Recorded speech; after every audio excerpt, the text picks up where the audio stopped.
औज़ुबिल्लाहिमिनश्शैतानिर्रजीम बिस्मिल्लाहिर्रहमानिर्रहीम। अस्सलामु अलैकुम वरहमतुल्लाहि वबरकातुहू। मेरा आज का वजीफ़ा जिन्नात के लिए है। अगर घर में बच्चे डरते हैं, बहुत ज़्यादा घर में परेशानी है, लड़ाई झगड़ा है, आपको लग रहा है कि आपके घर में बुरे असरात हैं, अगर नहीं भी बुरे असरात हैं तो फिर भी ये पढ़ते रहें तो आपको अल्लाह ताला की कलाम पाक बहुत फ़ायदा देगी।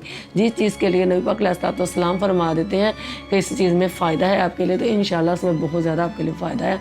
घर में सुकून होगा, लड़ाई झगड़ा ख़त्म होगा, बच्चे भी नहीं डरेंगे। और अल्लाह से साथ साथ कसरत से दुआएँ भी मांगा करें कि अल्लाह हमारी मुश्किलें आसान कर। दुआ मांगने का एक तरीका होना चाहिए, इस अंदाज से दुआ मांगे जिस तरह नबी पाक अलैहिस्सलाम फरमाते थे कि सहाबी ने दुआ मांगी कि अल्लाह मैं तुझसे मांगने लगा हूँ, और अल्लाह मैं तुझसे मांगने लगा हूँ, सबसे पहले तुझे ये बताऊँगा कि तुझे क्या समझ कर मांग रहा हूँ। अल्लाह मैं तुझसे मांगने लगा हूँ और तुझे ये समझ कर मांगने लगा हूँ कि अल्लाह तू बहुत बड़ा शहनशाह है। ना तो पहली दफ़ा मैं तुझसे मांगने लगा हूँ और ना तू मुझे पहली मरतबा देने लगा है। तेरे पहले भी मेरे ऊपर बहुत सारे एहसानात हैं, तेरे सिवा मेरा कोई हाजत रवा है ही नहीं। ऐ अल्लाह तू मेरी हर मुश्किल हल करने वाला है।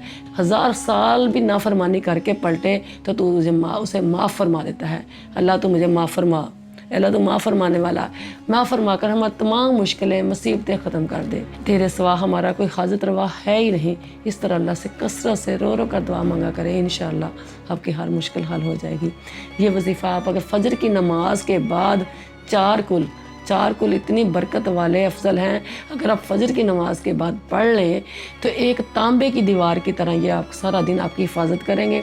जब इशा की नमाज़ के बाद पढ़ेंगे तो सारी रात आपकी ये हिफाजत करेंगे, एक तांबे की दीवार बनकर खड़े हो जाते हैं। और आपने पढ़ना ये सबसे पहले सूरत काफिरून 3 मरतबा दुरूद इब्राहिम के साथ, 3 मरतबा अव्वल आखिर दुरूद इब्राहिम पढ़ लें, 3 मरतबा सूरत काफिरून, 3 मरतबा सूरत इखलास, 3 मरतबा सूरत फलक और 3 मरतबा सूरत नास। ये 4 कुल आपने तकरीबन 3 मरतबा पढ़ने हैं इशा की नमाज के बाद और नमाज फ़जर के बाद। इंशाअल्लाह आपके घर में असेब जिन्नात वगैरह वो भी चले जाएंगे। अगर नहीं है, अल्लाह ना करे, तो फिर भी अल्लाह ताला आपकी हिफाजत, आपके बच्चों की मुकम्मल ये सूरतें हिफाजत करेंगी।